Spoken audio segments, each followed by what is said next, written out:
ang ating bansa ay bagsak pa rin ang ating ekonomiya, mahina ang ating institusyong pampolitika, pati po yung ating lipunan. Alam po ninyo, napakahina ng pundasyon na kanyang kinalalagyan. Etong nakaraang araw, nabigla po tayong lahat at alam ko marami sa inyo ngayon, kung hindi man lahat, ay labis na nalulungkot sapagkat nilapastangan ang pagkatao at karapatan ng dating Pangulong Rodrigo Duterte. Napakahirap pong tanggapin isang Pilipino, isang naging dating Pangulo ng ating bansa, ni isang kaso po ay walang isinampa laban sa kanya dito sa ating bayan. Wala po silang isinampa anumang kaso, anumang habla. Mula nung siya'y nanungkulang mayor hanggang siya'y maging Pangulo ng ating Republika. Kamukat-mukat mo, bigla na lamang siyang dinukot. Bigla siyang nilipad sa isang malayong bansa. Malayong-malayo sa atin ngayon. Nag-iisa siya. Walang kasalanan. Ipinagkanulo ng sariling pamahalaan. Ang lalo pa pong mahirap tanggapin, mga kababayan, itong hukuman na pinagdalhan sa kanya na wala naman pong jurisdiction sa atin sapagkat ang ating bansa ay matagal nang kumalas bilang estadong kasapi doon sa tinatawag na Rome Statute. Hindi na po tayo kasali doon. Pinipilit pa nila na usigin at hatulan ang isang taong walang kasalanan. Ang ICC po ay makakatulong lang sa suliraning pangbatas ng isang bansa kung ang hukuman ng isang bansa ay hindi gumagana. Kung ang mga piskalya sa isang bansa ay hindi gumagana. Yung ginawa po nila sa ating Pangulong Duterte ay sampal mula sa pinakamababang hukuman ng ating bansa hanggang sa pinakamataas na hukuman, ang Korte Suprema. Bakit po? Umaandar po ang ating hukuman, ang ating justisya. Tumatanggap sila ng anumang habla, ng anumang asunto na iahain nino man laban kanino man. Bakit hindi nila inasunto ang Pangulo nung siya'y nandito pa, nung siya'y nanunungkulan o pagkatapos na siya'y manungkulan? Wala po ni isa. Pagkatapos ay ganun ang kanilang gagawin. Ang isa pang hindi katanggap-tanggap, mga kababayan, itong International Court of Justice na kung tawagin ay ICC. Alam po ba ninyo kung saan nakabase itong hukuman na ito? Ito ay nakabase sa Netherlands. Isang bansa na ngayon ay patuloy pa rin na kumukup-kup, nagtatanggol at nagbibigay ng suporta sa mga komunista na kalaban ng ating gobyerno. Ito ang masakit. Masahol pa po kay Dr. Jose Rizal ang ginawa nila kay Tatay Digong. Bakit po? Si Dr. Jose Rizal hinatulan ng mga Kastila, ngunit nung panahon na yon ang ating bansa ay nasa ilalim ng Espanya. Pero ngayon, ang bansa natin ay isang bansang malaya. Isang bansa na independent, isang bansa na mayroong soberenya sa kanyang sarili. Bakit hahatulan ang isang Pilipino, ang isang dating presidente? Ang pinakamasakit po ay ito. Bakit po ang presidente ng Russia, si Vladimir Putin, inisyuan din ng warrant of arrest nitong inutil na ICC ito? At meron din pong Interpol na nagbigay ng warrant of arrest. Bakit po hindi nahuli ang Vladimir Putin ng Russia? Ganon din po ang presidente ng Israel, Benjamin Netanyahu. Meron din pong warrant of arrest na inisyu ang ICC, ang inutil na ICC ito.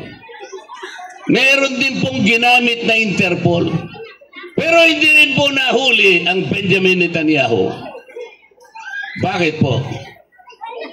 Sapagkat wala isa man sa kanilang mga kababayan ang nakipagsabuatan sa ICC para ipahuli at ikulong ang kanilang mga leaders. Hindi po kagaya dito. Hindi po kagaya dito.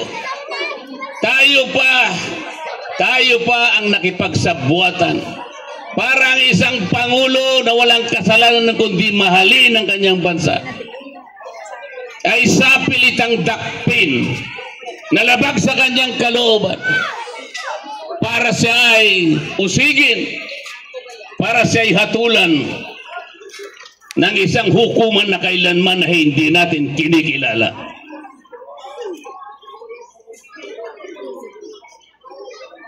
Isipin po ninyo kung ano ang demandang pinasa sa Pangulong Duterte. Siya daw ay nakapatay ng 43 tao sa pagitan ng 2011 at 2019. 8 taon. Yun po yung binasang demanda. Akala ko ba yung kanyang mga kalaban dito palaging sinasabi ang pinatay daw sa war on drugs 30,000 people. Hindi po, binasahan siya ng demanda doon sa Hague. 43 individuals sa loob ng 8 taon. Ibig sabihin, 5 di umano'y napatay sa loob ng 1 taon. Bakit nakalimutan po nila yung Mama Sapano Massacre? 44 na pulis ang pinatay sa loob lamang ng 1 araw. Bakit nakalimutan po yung Maguindanao Massacre? 58 ang napatay sa loob lamang ng 1 araw. Wala man lang isa na nagsuplong sa ICC. Si Vladimir Putin gumagamit ng missile sa giyera sa Ukraine. Ang missile hindi pumipili kung sino yung papatayin. Sanggol, matanda, babae, bata, kahit sino. Kung sino ang abutan ng missile. Yun po yung crime against humanity. It's a widespread and systematic attack on civilian population. Ganon din ang ginawa sa Israel. Ang mga missile ng Israel na pumupuksa ng maraming kalaban, yung Hamas, walang pinipili ang missile. Yun ang crime against humanity. Ang Pangulong Duterte, ang ginawa niya ay gumawa ng programa para durugin ang mga taong nagbebenta at nagpupus ng droga dito sa ating bansa. Sapagkat alam niya ang panganib ng droga. Ang droga ay sisira sa pagkatao ng isang human being, ng isang tao. Ang droga ay sisira sa isang pamilya. Ang droga ay sisirain niya ang lipunan. Ito ang ayaw mangyari ng dating Pangulo. Bilang Pangulo ng bansa, katungkulan niya na proteksyonan ang mamamayan. Yun ang kanyang tungkulin bilang inihalal na Pangulo ng isang bansa. Walang tumutol dito kahit isa. Walang kumontra dito kahit isa. Ito'y binadyatan pa ng ating pamahalaan sa napakahabang panahon. At nakita natin kung ano ang resulta nito. 43 tao daw ang napatay. Hindi man lang siya binigyan ng pagkakataon na sagutin ang demanda laban sa kanya. Sa pilitan siyang kinuha at dinukot at pagkatapos inilipad sa malayong lugar. Alam ko po, nagdurugo ang inyong puso. Naiintindihan ko po kayong lahat. huwag po kayong mawawala ng pag-asa. Huwag na huwag kayong manghihina ng loob. Alam po natin, makatarungan ang Panginoon Diyos. Darating po ang panahon, may tatama nating lahat ang maraming kamalian na nangyari at nangyayari pa sa ating bansa. Umpisahan po natin sa susunod na Mayo, magkakaroon po tayo ng eleksyon. Tandaan po ninyo yung mga sinabi natin.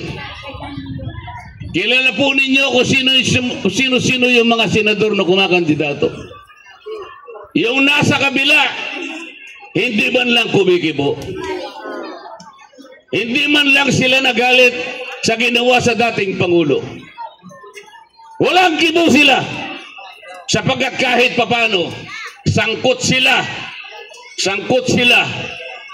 doon sa layunin na tanggalin o dalhin sa ibang bansa ang dating Pangulo. Sangkot din sila o may kaalaman din sila sa pag-i-impeach sa Vice President.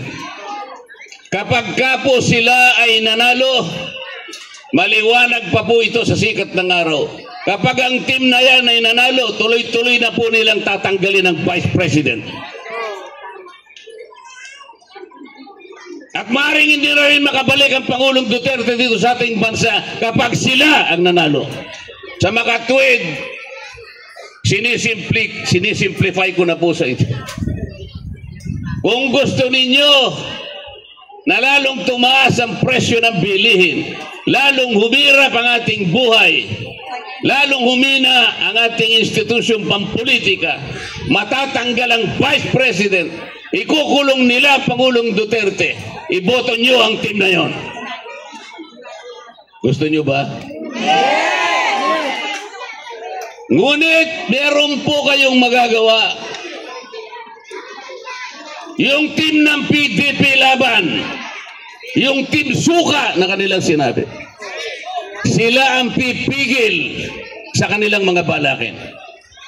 Hindi pwede na matanggal ang Vice President. Gagawa ng paraan ng PDP laban para pigilin ang kanilang balakin. Ang PDP laban ang gagawa ng paraan para maibalik ang Pangulong Digong dito sa ating bansa sa lalong madaling panahon.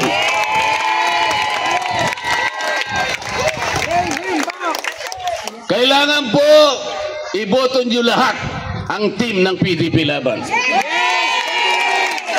16 po na boto ang kailangan sa Senado para tanggalin nila ang Vice President. Kapag nagawa po nila yon, maniwala po kayo sa akin. Baka ni makangiti ay hindi na tayo makangiti. Baka wala na po tayong ikaliligaya sa bawat araw ng ating buhay. Baka lalong dumilib ang ating kinabukasan. Sa makatwid, alam na po natin ang gagawin natin. Yung team na yon, kilala nyo naman yung team na yun. Yung team na yon, o yung team suka. Yung team suka po, may asim. Katulad po ninyo, napakarami po, lahat po kayo, may asim pa. Ay, yung team naman na yun, ewan ko kung anong lasa nun.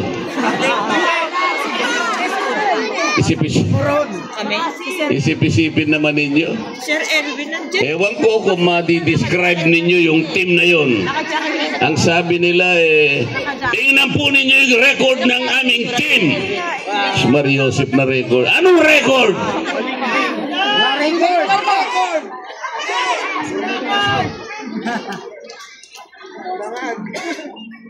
Tinitingnan niya ako So, mga kababayan, salamat po sa pagkakataon kami nakapunta sa inyong lugar.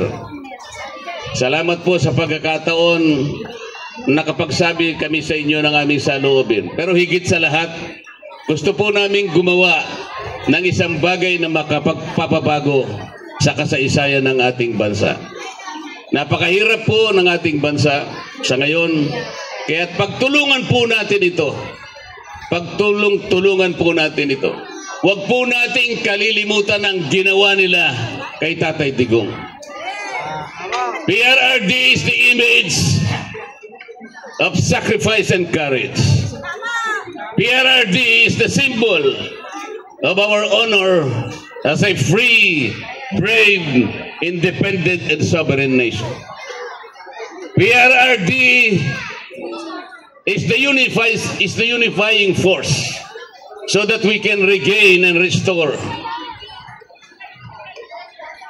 the dignity, the rectitude, and the majesty of our laws. Ito po yung gusto namin gawin. Ito po ang gustong gawin ng PDP Laban. Hindi po namin kayo bibiguin.